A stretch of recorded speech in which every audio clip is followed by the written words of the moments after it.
Hello, আমি স্মৃতি। লেখকের ডায়েরি ইউটিউব চ্যানেলের পক্ষ থেকে সকলকে জানাচ্ছি স্বাগতম। আজ আমি রোকেয়া সাখাওয়াত হোসেনের গৃহ প্রবন্ধের কিছু অংশ পাঠ করব। আশা করছি এই প্রবন্ধটি আপনাদের ভালো লাগবে। তাই কথা না বাড়িয়ে শুরু করা যাক আজকের প্রবন্ধ। গৃহ, রোকেয়া সাখাওয়াত হোসেন। গৃহ বলিলে একটা আরাম বিরামের শান্তিনিকেতন বোঝায়, যেখানে দিবাশেষে গৃহী কর্মক্লান্ত শ্রান্ত অবস্থায় ফিরিয়া আসিয়া বিশ্রাম করিতে পারে। গৃহ গৃহীকে রৌদ্র বৃষ্টি হিম হইতে রক্ষা করে। পশু পক্ষীদেরও গৃহ আছে, তাহারাও স্ব গৃহে আপনাকে নিরাপদ মনে করে। পিপাসা না থাকিলে জল যেমন উপাদেয় বোধ হয় না, সম্ভবত সেইরূপ গৃহ ছাড়িয়া কতদিন বিদেশে না থাকিলে গৃহসুখ মিষ্টি বোধ হয় না। পুরুষেরা যদিও সর্বদা বিদেশে যায় না, তবু সমস্ত দিন বাহিরে সংসার ক্ষেত্রে থাকিয়া অপরাহ্নে গৃহে ফিরিয়া আসিবার জন্য উৎসুক হয়। বাড়ি আসিলে যেন হাঁক ছাড়িয়া বাঁচে। এখন আমাদের গৃহ সম্বন্ধে দুই একটি কথা বলিতে চাই। আমাদের সামাজিক অবস্থার প্রতি দৃষ্টিপাত করিলে দেখি অধিকাংশ ভারত নারী গৃহসুখে বঞ্চিতা। যাহারা অপরের অধীনে থাকে, অভিভাবকদের বাড়িকে আপন ভবন মনে করিতে যাহাদের অধিকার নাই, গৃহ তাহাদের নিকট কারাগার তুল্য বোধ হয়। পারিবারিক জীবনে যে সুখী নহে, সে নিজেকে পরিবারের একজন গণ্য বলিয়া মনে করিতে সাহসী নয়। তাহার নিকট গৃহ শান্তি নিকেতন বোধ হইতে পারে না। কুমারী, সধবা, বেধবা সকল শ্রেণীর অবলার অবস্থায় শোচনীয়। প্রমাণস্বরূপ কয়েকটি অন্তঃপুরের একটু একটু নমুনা দিতেছি। এরূপে অন্তঃপুরের পর্দা উঠাইয়া ভেতরের দৃশ্য দেখাইলে আমার ভাতৃগণ অত্যন্ত ব্যথিত হইবেন, সন্দেহ নাই। আমরা একবার জামালপুরের নিকটবর্তী কোন শহরে বেড়াইতে গিয়েছিলাম। সেখানে আমাদের জৈনিক বন্ধু বাড়ি আছে। সে বাড়ির পুরুষের সহিত আমাদের আত্মীয় পুরুষদের বন্ধুত্ব আছে বলিয়া শরাফত উকিলের বাড়ির স্ত্রী লোকদের দেখিতে আমাদের আগ্রহ হয়। দেখিলাম মহিলা কয়টি অতিশয় শান্ত শিষ্ট মিষ্ট ভাষিনী, যদিও কূপমণ্ডক, তাহারা আমাদের যথোচিত অভ্যর্থনা করিলেন। সেখানে শরাফতের পত্নী হাসিনা, ভগ্নী জমিলা, জমিলার কন্যা ও পুত্রবধূ প্রভৃতি উপস্থিত ছিলেন। তারপর জমিলাকে যখন আমাদের বাসায় যাইতে অনুরোধ করিলাম, তখন তিনি বলিলেন যে তাহারা কোনো কালে বাড়ির বাহির হন না, ইহাই তাদের বংশ গৌরব। কখনো ঘোড়ার গাড়ি বা অন্য কোনো যানবাহনে আরোহণ করেন নাই। আমি সবিস্ময়ে বলিলাম, তবে আপনারা বিবাহ করিয়া শ্বশুর বাড়ি যান কি রূপে? আপনার ভাতৃবধূ আসলেন কি করিয়া? জমিলা উত্তর দিলেন, ইনি আমাদের আত্মীয় কন্যা, এ পাড়ায় কেবল আমাদেরই গোষ্ঠীর বাড়ি পাশাপাশি দেখিবে। এই বলিয়া তিনি আমাকে অন্য একটা ঘরে লইয়া গিয়া বলিলেন, এ আমার কন্যার বাড়ি, এখন আমার বাড়ি চলো। তিনি আমাকে একটা অপ্রশস্ত গলির ভেতর দিয়া ঘুরাইয়া ফিরাইয়া লইয়া গেলেন। তার সকলগুলি কক্ষ দেখাইলেন। কক্ষগুলি ঐশ্বর্য সম্পর্শ বলিয়া বোধ হইল। অতঃপর একটি দ্বার খুলিলে দেখিলাম অপরদিকে হাসিনার পুত্রবধূ আছে। জমিলা বলিলেন, দেখিলে এই দ্বারের ওপাশে আমার ভাইয়ের বাড়ি, এ পাশে আমার বাড়ি, ও কক্ষে বধূ থাকেন বলিয়া এই দ্বারটি বন্ধ রাখি। আমাদের সাওয়ারির দরকার হয় না। কেন, তাহা এখন বুঝিলে? ওই রূপে সকল বাড়ি প্রদক্ষিণ করা যায়। পাঠিকা কি মনে করেন যে হাসিনা বা জমিলা গৃহে আছেন? অবশ্য না। কেবল চারি প্রাচীরের ভেতর থাকলে গৃহে থাকা হয় না। এদেশে বাসর ঘরকে কহবর বলা হয়, কিন্তু কবর বলা উচিত। বাড়িখানা তো শরাফতের, সেখানে যেমন একপাল ছাগল আছে, হংস কুকুর আছে, সেইরূপ একদল স্ত্রীলোক আছেন, অথবা স্ত্রীলোকদের বন্দিনী বলা যাইতে পারে।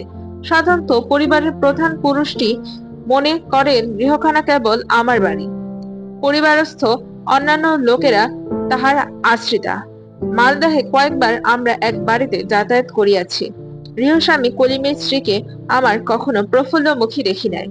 তাহার ম্লান মুখখানি নীরবে আমাদের আন্তরিক সহানুভূতি আকর্ষণ করিত। ইহার কারণ কয়েক বছরের অতীত হইল। করিম স্বীয় ভাইরা ভাইয়ের সহিত বিবাদ করিয়াছেন।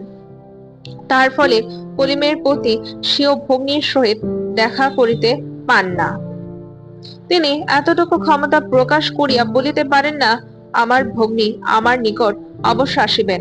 হায়, বাড়ি যে কলিমের, তিনি যাহাকে ইচ্ছা আসিতে দিবেন, যাহাকে ইচ্ছা আসিতে দিবেন না।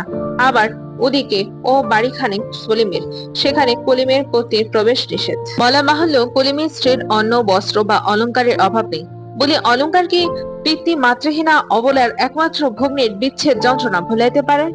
শুনিলাম তিনি স্বপত্নের কণ্ঠ হইতেও বিমুক্ত নহে। এরূপ অবস্থায় তাহার নিকট গৃহ কি শান্তিনিকেতন বলে বোধ হয়? আমরা রামা সুন্দরীকে অনেকদিন হইতে জানি। তিনি বিধবা, সন্তান সন্ততিও নাই। তার স্বামী প্রভৃত সম্পত্তি আছে, 2-4টি পাকা বাড়িও আছে। তাহার দেবর এখন সে সকল সম্পত্তির অধীশ্বর। দেবরটি কিন্তু রমাকে এক মুঠা অন্ন এবং আশ্রয় দানেও কুণ্ঠিত। আমরা বলিলাম, ইনি হয়তো দেবর পত্নীর সহিত কোন্দল করেন। একথার উত্তরে একজন বলিলেন, রমা সব করিতে জানে, কেবল কোন্দল জানে না। রমা বেশ জানে কি করিয়া পরকে আপন করিতে হয়, কেবল আপনাকে পর করিতে জানে না। এতগুণ সত্ত্বেও দেবরের বাড়ি থাকিতে পান না কেন? কপালের দোষ। আমরা একটি রাজবাড়ি দেখতে গিয়াছিলাম। বাড়িখানি কবি বর্ণিত আম্রাবতীর ন্যায় মনোহর। বৈঠকখানা বিবিধ মূল্যবান সাজ সজ্জায় ঝলমল করিতেছে। এদিকে সেদিকে 5-7 খানা রজত আসন শূন্য হৃদয়ে রাজাকে আহ্বান করিতেছে। রানীর ঘর কয়খানাতেও টেবিল, টিপাই, চেয়ার ইত্যাদি সাজসজ্জা আছে, কিন্তু তাহার ওপর ধুলাস্তর করিয়াছে। রাজা কোনো কালে এসব কক্ষে পদার্পণ করেন বলিয়া বোধ হইল না। রানীকে দেখিয়া আমি হতাশ হইলাম, কারণ বৈঠকখানা দেখিয়া আমি রানীর যেরূপ মূর্তি কল্পনা করিয়াছিলাম, এই মূর্তি তাহার সম্পূর্ণ বিপরীত। তিনি পরমা সুন্দরী বালিকা, পরিধানে সামান্য লাল পেরে বিরাটে থুতি, মাথায় রুক্ষ কেশের জটা। অনুমান 15 দিন হইতে তেলের সহিত চুলগুলির সাক্ষাৎ হয় নাই। মুখখানি এমন করুণ ভাবে পূর্ণ যে রানীকে মূর্তিমতী বিষাদ বলিলে অযুক্ত হয় না। অনেকের মতে চক্ষু মনের দর্প স্বরূপ।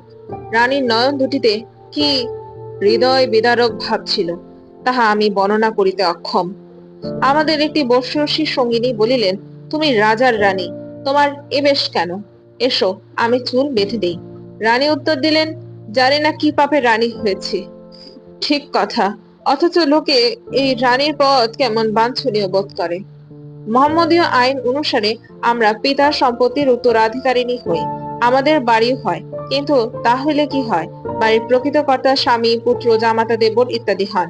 তাদের অভাবে বড় আমলা বা নায়েবটি বালির মালিক। গৃহকর্ত্রীটি ওই নায়েবের ক্রিয়াপুতুল মাত্র। নায়েব কর্ত্রীকে যাহা বুঝায়, অবোধ নিরক্ষর কর্ত্রী তাহাই বোঝেন। ওইরূপ আরো কত উদাহরণ দেওয়া যাইতে পারে। খাদিজা প্রভূত সম্পত্তির উত্তরাধিকারিণী। তাহার স্বামী হাসেম দরিদ্র কিন্তু কুলীন বিদ্বান। হাসেম ছলে কৌশলে সমস্ত জমি জমা আত্মসাৎ করিয়া লইলেন। খাদিজার হাতে 1 পয়সাও নাই। খাদিজার পৈতৃক বাড়িতে বসাই হাসেম 2-3টা বিবাহ করিয়া তাহাকে সতিনী জ্বালায় দগ্ধ করিতে লাগিলেন।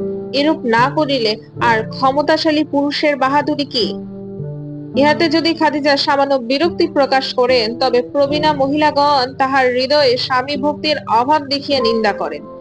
আমার এই প্রবন্ধ পাঠ করিয়া ভ্রাতা ভগ্নীগণ হয়তো মনে করিবেন যে আমি কেবল ভাতৃবৃন্দকে নরাকারের পিশাচ রূপে অঙ্কিত করিবার জন্যই কলম ধরিয়াছি। তাহা নয়। আমি তো কোথাও ভ্রাতাদের প্রতি কটু শব্দ ব্যবহার করি নাই, কাহাকেও পাপিষ্ঠ পিশাচ নিষ্ঠুর বলিয়াছি কি? কেবল রমণীর হৃদয়ের ক্ষত দেখাইয়াছি। ওই যে কথায় বলে, বলিতে আপন দুঃখ পরনিন্দা হয়, এক্ষেত্রে তাহাই হইয়াছে। ভগ্নীর দুঃখ বর্ণনা করতে ভাতৃনিন্দা হইয়া করিয়াছে। সুখের বিষয় আমাদের অনেক ভ্রাতা এরূপ আছেন, যাহারা স্ত্রী লোকদের যথেষ্ট শান্তিতে গৃহসুখে রাখেন, কিন্তু দুঃখের সহিত আমরা ইহাও বলিতে বাধ্য যে অনেক ভ্রাতা আপন আপন বাড়িতে অন্যায় স্বামিত্বের পরিচয় দিয়া থাকেন। যখন আমাদের চালের উপর খড় থাকে না, দরিদ্রের জীর্ণতম কুটিরে সে চালখানা ঝঞ্ঝা নিলে উড়িয়া যায়। টুপটাপ বৃষ্টিধারায় আমরা সমস্ত রাত্রি ভিজিতে থাকি। চপলা চমকে নয়নে ধাঁধা লাগে, বজ্রনাদে মেদিনী কাঁপে এবং আমার বুক কাঁপে। প্রতি মুহূর্তে ভাবি, বুঝি বজ্রপাতে মারা যায়, তখনও আমরা অভিভাবকের বাড়িতেই থাকি। যখন আমরা রাজকন্যা রাজবধূ রূপে প্রাসাদে থাকি, তখনও প্রভু গৃহে থাকি। আবার যখন ওই প্রাসাদ তুলো ত্রিতল অট্টালিকা ভূমিকম্পে চূর্ণ হয়, সোপান অতিক্রম করিয়া অবতরণকালে আমাদের মাথা ভাঙে, হাত পা ভাঙে, রক্তাক্ত কলবরে হতজ্ঞান প্রায় অবস্থায় গোশালায় গিয়া আশ্রয় লই, তখনও অভিভাবকদের বাড়িতে থাকি, অথবা গৃহস্থের বোঝি রূপে প্রকাণ্ড আটচালায় বাস করিল প্রভুর আলয়ে থাকি। আর যখন চৈত্র মাসে ঘোর অমানিশীতে প্রভুর বাড়িতে দুষ্টলোক কর্তৃক লঙ্কাকাণ্ডের অভিনয় হয়, সব জিনিসপত্র ঘরগুলি দাও দাও করিয়া জ্বলিতে থাকে, আমরা এক বসনে প্রাণটি হাতে করিয়া কোনো মতে দৌড়াইয়া গিয়া দূরস্থিত একটি কুল গাছে দাঁড়াইয়া কাঁপিতে থাকি, তখনও অভিভাবকের বাড়িতেই থাকি। ইংরেজিতে হোম বলিতে যাহা বোঝায়, গৃহ শব্দ দ্বারা আমি তাহাই বুঝাইতে চাই। শারীরিক আরাম ও মানসিক শান্তি নিকেতন যাহা, তাহাই গৃহ। বিধবা হইলে স্বামীগৃহ একরূপ বাসের অযোগ্য হয়। হতভাগিনী তখন পিতা ভ্রাতার শরণাপন্ন হয়। একটা হিন্দি প্রবাদ আছে, ঘর কি জলি মে বন মে গেই বন মে লাগি আগ, বন বেচারা ক্যা করে কর্ম মে লাগি আগ। অর্থাৎ গৃহে দগ্ধ হইয়া বনে গেলাম, বনে লাগিল আগুন, বন বেচারা কি করবে, কপালেই লাগিয়াছে আগুন। তাই বলি গৃহ বলিতে আমাদেরই একটি পর্ণ কঠিন নাই। প্রাণী জগতে কোনো জন্তুই আমাদের মতো নিরাশ্রয়া নহে, সকলেরই গৃহ আছে, নাই কেবল আমাদের। এখানে শেষ হয় রোকেয়া সাখাওয়াত হোসেনের গৃহ প্রবন্ধটি। আশা করছি এই প্রবন্ধটি আপনাদের ভালো লেগেছে। যদি ভালো লেগে থাকে অবশ্যই আমার লেখকের ডায়েরি চ্যানেলটিকে লাইক, কমেন্ট, সাবস্ক্রাইব এবং শেয়ার করতে ভুলবেন না। পরবর্তীতে নতুন কোনো গল্প নিয়ে আবারও আপনাদের সামনে হাজির হব। আমি স্মৃতি, বিদায়।